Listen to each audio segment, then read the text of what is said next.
कल की रात अगले आने वाले बहुत सारे सालों की एक बहुत डिसाइडर रात थी आईपीएल के लिए और बीसीसीआई के लिए, क्रिकबाजी वालों के लिए। मैं और राहुल मार्किन मेरे साथ है शिखर वाशने और आपको दिख ही रहा होगा हमारी आंखों से कि हमने कल की पूरी रात कितनी जाया की है और टीवी देख देख के एक एक प्लेयर को एनालाइज किया। यार ये पैसे पूसे की बात जब आ जाती है ना, और वो भी इतने पैसे की बात जो हम शायद कभी कमा ही ना पाए, ठीक है, तो उसमें कैलकुलेशन बैठाना बहुत मुश्किल पड़ जाता है। तो इस चैप्टर में आप देख रहे हो हम पूरे पेपर्स के साथ तैयार हैं, सब कुछ हम हिसाब लेके आए हैं कि कौन कौन सी टीमों ने कौन कौन से प्लेयर रिटेन किए हैं, कौन कौन छोड़े हैं, कितना पैसा उनके पर्स में अभी बचा हुआ है और अब आने वाला जो फ्यूचर है जो अप्रैल में आईपीएल 2022 होगा वो किस तरह का माहौल होगा, क्या शेप होगी। तो आइए शुरुआत करते हैं सबसे पहले रिटेन्ड प्लेयर्स की। मैं आपको प्लेयर बताते जाऊंगा, शिखर आपको बताते जाएगा कितने कितने पैसों का उनको रिटेन किया गया है। तो सबसे पहले बात करते हैं सबसे बड़ी टीम की जिसने आईपीएल पिछला वाला जीता, सीएसके।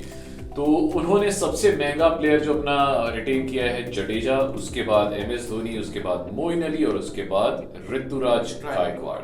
कितने कितने के? टू एवरीवन सरप्राइज, जडेजा दिए रहे हैं 16 करोड़ में, ठीक है, और धोनी दिए रहे हैं 12 करोड़ में।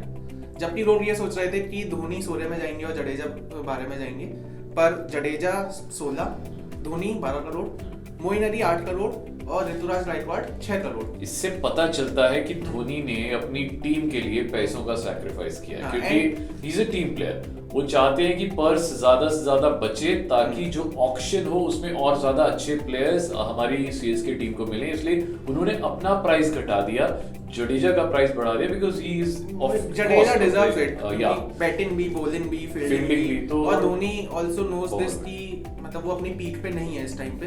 तो ये अच्छा गया कि उन्होंने 4 करोड़ अपने हटा दिए। वो 4 करोड़ का एक बहुत अच्छा प्लेयर सोचो अब ऑक्शन में खरीदा जा सकता है। चेन्नई के पास बचे हुए हैं 48 करोड़ रुपए उनके पर्स में। अच्छा, ऋतुराज गायकवाड़ अगर श्रीलंका वाली सीरीज में वो 1-2 मैच नहीं खेलते तो ये अनकैप्ड प्लेयर होते और 4 करोड़ में खरीद लिए जाते, पर 2 करोड़ इनके ऊपर गए हैं extra.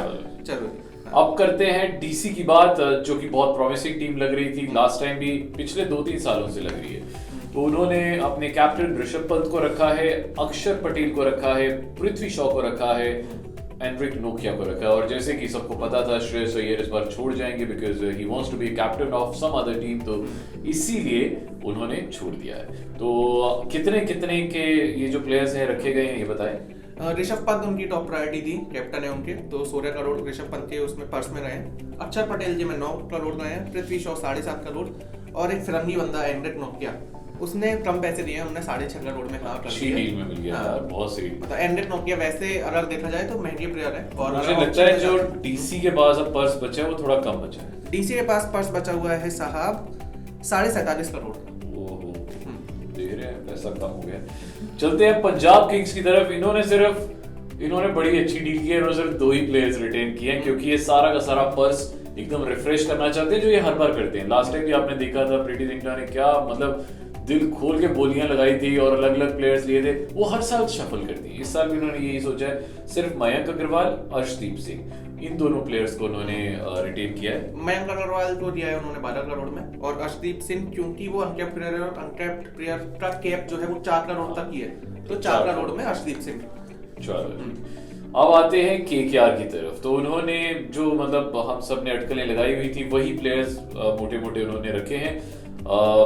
Andre Russell, Varun Chakravarthy उनके जो मिस्टीरियस स्पिनर है, उसके बाद वेंकटेश अय्यर जो पिछले सीजन जिन्होंने बहुत जबरदस्त कमाल किया उनको रखना ही था, एंड सुनील नारायण क्योंकि वो एक ऑलराउंडर है। तो आंद्रे रसल 12 करोड़, वरुण चक्रवर्ती 8 करोड़, वेंकटेश अय्यर 8 करोड़ और सुनील नारायण 6 करोड़।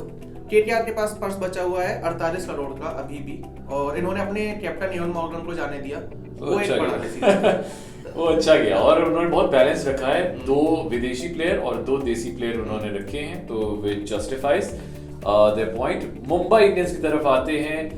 एक बहुत बड़ा डिसीजन जो उन्होंने लिया, they have let go of Hardik Pandya. पिछले 7 साल से उनके साथ थे और अब उन्होंने फाइनली हार्दिक पांड्या को छोड़ दिया है, और ये बहुत बड़ा डिसीजन उनके लिए रहा होगा। बट वो क्या करते, जो प्लेयर्स उन्होंने रिटेन किए हैं उनको वो छोड़ ही नहीं सकते थे। रोहित शर्मा, जसप्रीत बुमराह, कायरन पोलार्ड और सूर्य कुमार यादव। तो मतलब उनकी तो टीम ऐसी थी कि वो किसी को भी नहीं छोड़ सकते थे। आई थिंक ईशान किशन भी एक ऐसा प्लेयर है जिसे नहीं छोड़ा जा सकता था। बहुत सारे, ट्रेंट बोल्ट एक ऐसा प्लेयर है जिसे नहीं छोड़ा जा सकता था। मतलब वो किसको छोड़ दे यार, बट उनको फाइनली छोड़ना पड़ा और देखिए रिजल्ट आपके सामने। रोहित शर्मा 16 करोड़, जसप्रीत बुमराह 12 करोड़, सूर्य कुमार यादव 8 करोड़ और रायडन पोलार्ड 6 करोड़। मतलब ये मेरे को थोड़ा सा जस्टिफाइएबल इस चक्कर में लग रहा है क्योंकि सूर्य कुमार यादव अपनी पीक पे हैं, जसप्रीत बुमराह बहुत अच्छी बॉलिंग कर रहे हैं, पोलार्ड पिछले सीजन में उतना अच्छा परफॉर्म नहीं कर पाए, पर थोड़ा सा वो कैप्टनशिप ग्रुप का पार्ट है, तो 6 करोड़ में पोलार्ड गए। और क्या बात है, चलते हैं जी अगले राजस्थान रॉयल्स की तरफ। संजू सैमसन, जोस बटलर और यशस्वी जायसवाल। तो संजू सैमसन आपको बताएं कैप्टन है तो उनको तो रखना ही था। जोस बटलर उनके सबसे स्टार परफॉर्मर है, वो उनको रखना ही था। यशस्वी जायसवाल पिछले सीजन बहुत अच्छा परफॉर्म किया है। ये चीज मुझे समझ नहीं आई, उन्होंने बेन स्टोक्स को क्यों लेट गो किया। वाज इट बिकॉज कि उन्होंने लास्ट ईयर पूरा सीजन ब्रेक ले ली जिस वजह से थोड़ा सा प्रॉब्लम हो गई थी। तो बेन स्टोक्स एक ऐसी आई थिंक आपके पास एसेट है जिन्हें नहीं छोड़ना चाहिए था, बट उन्होंने छोड़ दिया। और उन्होंने एक और they are not even sure कि बेन स्टोक्स जब कमबैक करेंगे तो कितना अच्छा कमबैक करेंगे। इनफैक्ट जोफ्रा आर्चर को उन्होंने छोड़ दिया। तो खैर संजू सैमसन 14 करोड़, जॉस बटलर 10 करोड़, यशस्वी जायसवाल 4 करोड़ क्योंकि वो कैप प्लेयर है, उनका वही कैप वाला सीन। और राजस्थान के पास जो पर्स बचा हुआ है वो बचा हुआ है 62 करोड़ का। जी, चलते हैं अगली टीम की तरफ, that is Rajasthan, that is RCB Bengaluru. Virat Kohli जिनको रहना ही था, Glenn Maxwell of course last season में बहुत अच्छा परफॉर्म किया है तो इस बार उन्हें रखा गया है। And to my surprise Mohammed Siraj. इस टीम को लेके बहुत सारी मीम्स बन रही हैं, बहुत सारे ट्वीट्स किए जा रहे हैं कि भाई आपने ये क्या किया, आपने चहल को छोड़ दिया, आपने बहुत अच्छे प्लेयर्स और थे उनको छोड़ दिया। और इनफैक्ट एक यहाँ पे जैसे धोनी ने सैक्रिफाइस किया अपने लिए, वैसे ही इस बार विराट कोहली ने भी सैक्रिफाइस किया है। पर्स बढ़ाने के लिए उन्होंने अपनी फीस कम कर दी है, 14 करोड़ में उन्होंने खुद को इस बार लिया है, तो 2 करोड़ उन्होंने टुवर्ड्स द पर्स कंट्रीब्यूट किया है। यस, और अब जो बेंगलोर के पास बस बचा हुआ है वो बचा हुआ है। आपने इनके पैसे नहीं बताए? इनके पैसे नहीं बताए मैंने, तो जैसा कि आपने कोहली का बताया 14 करोड़, ग्रैंड मैक्सवेल 11 करोड़ और मोहम्मद सिराज 7 करोड़। 7 करोड़, ओके, क्या बात है। हर्षल पटेल। अच्छा, इनका पर्स कितना बचा है अभी? इनका पर्स बचा हुआ है साहब 57 करोड़ का, तो they have enough money to buy players. और उन्होंने हर्षल पटेल को छोड़ दिया, मतलब सोचो हाईएस्ट विकेट टेकर था यार। ठीक है, शायद से मतलब कुछ टीमों की स्ट्रेटजी ये भी रही होगी कि हम जाके इन प्लेयर्स को ऑक्शन में दोबारा से खरीद लेंगे। अभी हम पर यार अगर किस्मत नहीं हुई, किसी और टीम ने खरीद लिया, राजस्थान ने खरीद लिया, ये थोड़ा सा ना, ये जो मेरा ऑक्शन है ये थोड़ा सा इमोशनल होता जा रहा है, बिकॉज बहुत सारे प्लेयर्स का अटैचमेंट हो गया था एक टीम के साथ। फैंस का अटैचमेंट। अगली टीम की तरफ आते हैं जिसमें बहुत ग्रेव चेंजेस हुए हैं। सनराइजर्स हैदराबाद लास्ट सीजन इस टीम में बहुत बुरा परफॉर्म किया। आई थिंक मेरी फेवरेट टीम थी, दिल से मेरी फेवरेट टीम थी दिल्ली के बाद, और मुझे लगता था ये टीम है जो फाइनल में पहुंच सकती है, और इस टीम में बहुत गंदा परफॉर्म किया। तो इसीलिए आई थिंक इन्होंने मैनेजमेंट ने बहुत सारे चेंजेस किए। सिर्फ केन विलियमसन को रिटेन किया है, अब्दुल समाद और उमरान मलिक जो कि दोनों की दोनों अनकैप्ड प्लेयर्स, ताकि पर्स जो है वो इंक्रीज किया जा सके, है ना। तो पर इन्होंने होल्डर को जाने दिया, इन्होंने राशिद खान, मतलब जो इनका अनाउंसमेंट हुआ था, राशिद खान खुद जाना, हाँ वही मैं बता रहा था कि जो इनका अनाउंसमेंट हुआ था उसमें इन्होंने ये बताया कि राशिद खान खुद जाना चाह रहा था। बाकी इन्होंने जॉस बटलर, वार्नर को जाने दिया यार, वार्नर को जाने, जॉनी बेस्टो को जाने दिया, जेसन रॉय को जाने, मतलब इतने खतरनाक। इनका जो टॉप बैटिंग ऑर्डर है नंबर 5 तक, वो ऐसा है जो हिल ही नहीं सकता। अगर आपको छोड़ना है मनीष पांडे, मैं कहता हूँ मेरी जेब से पैसा ले लो, मनीष पांडे को छोड़ दो, और वो जिस और टीम में जाए, सनराइजर्स में ना आए वो यार, मतलब वो तो बनता भी नहीं था। तो केन विलियमसन को खरीदा इन्होंने 14 करोड़ में। अब्दुल समाद एक प्लेयर और ले सकते थे, तो उन्होंने क्यों नहीं बेस्ट ऑफ रखा है? सर कुछ तो इनकी स्ट्रेटजी रही होगी कि क्योंकि इनके साथ जो एक दिक्कत थी कि क्योंकि इनके फॉरेन प्लेयर्स इतने सारे अच्छे थे और आप खिला टीम में 4 ही सकते हो प्लेइंग 11 में, तो शायद 2 आप रिटेन कर सकते थे और एक अभी भी बाकी था। पता नहीं लक्ष्मण के दिमाग में क्या चल रहा था, बट चलो वी रिस्पेक्ट दो सीनियर्स, जो भी सोचा है उन्होंने अच्छा ही सोचा होगा।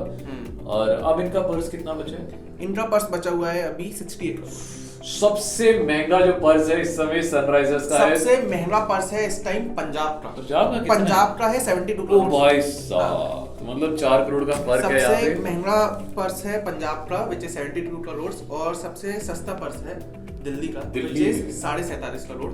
अब ये हम सोचते हैं वैसे ये इसका एक अलग एपिसोड होगा कि ये जो 2 टीमें हैं इनमें कौन कौन से प्लेयर्स आ सकते हैं। जो जैसे हमारे पास डेविड वार्नर है, केएल राहुल है, डुप्लेसी है, ईशान किशन है, श्रेयस अय्यर है, पांड्या है, राशिद खान, हर्षल पटेल, भुवनेश्वर कुमार, चहल, ट्रेंट बोल्ट। तो ये तो अपने आप में एक ये टीम है। स्टार प्लेयर्स हाँ, हैं, स्टार प्लेयर्स हैं। तो कौन खरीदेगा, किसे खरीदेगा, कौन सी टीम का कैप्टन? वैसे आपको क्या लगता है अहमदाबाद का कैप्टन कौन बनेगा? सर एक केएल राहुल बहुत प्रोमिनेंट हाँ। कप्तान है और डेविड वार्नर बहुत प्रोमिनेंट कप्तान है। तो ये दोनों टीमें इन्हीं दोनों प्लेयर्स को देखेंगी। और लखनऊ सर 2 ही टीमें तो है। हाँ, लखनऊ में अहमदाबाद और लखनऊ का मुझे लग रहा है शायद श्रेयस अय्यर और पांड्या के भी बहुत चांसेस है क्योंकि इंडियन कैप्टन का होना आईपीएल में बहुत फर्क देता है बिकॉज वो पिचेस को बहुत अच्छे से जानते हैं और फील्ड में उस वक्त डिसीजन अच्छे से ले सकते हैं क्योंकि उन्होंने खेला होता है बहुत ज्यादा इंडियन पिचेस पे। तो मुझे लगता है पांड्या और श्रेयस अय्यर ज्यादा बड़े कैंडिडेट होंगे और इनफैक्ट भुवनेश्वर कुमार भी क्योंकि उन्होंने भी कैप्टन किया है। तो मुझे लगता है पूरे चांसेस हैं कि यहाँ पे पांड्या, अय्यर और भुवनेश्वर कुमार को भी कैप्टन बनाया जा सकता है। केएल राहुल भी सबसे बड़ा सैक्रिफाइस किया है चेन्नई सुपर किंग्स और मुंबई इंडियंस, यही 2 टीमों ने। चाहे आप वो सुरेश रैना ले लो, चाहे बाकी कोई भी फाफ डू प्लेसी मतलब वो प्लेयर इन फॉर्म था, हर मैच में फॉर्म कर रहा था। But the thing is Dhoni ने जो भी सोचा होगा सोच समझ के ही फैसला लिया होगा। एंड ये है जी आपका अभी तक का हाल। बट जो भी हुआ आई थिंक अच्छा हुआ क्योंकि ये शफल बहुत जरूरी है। अब जो नया ऑक्शन होगा ये जनवरी में होना है। जनवरी में होना है। मजा आएगा। कुछ बड़े सवाल है कि जो 2 नई टीम है वो किनके साथ जाएंगी। बेंगलोर अपना कप्तान कैसे बनाएगी, चेन्नई की अपनी पुरानी टीम वो जो ओल्ड प्लेयर्स टीम थी उसे दोबारा से रिटेन करने की कोशिश करेगी ऑप्शन में या नहीं करेगी।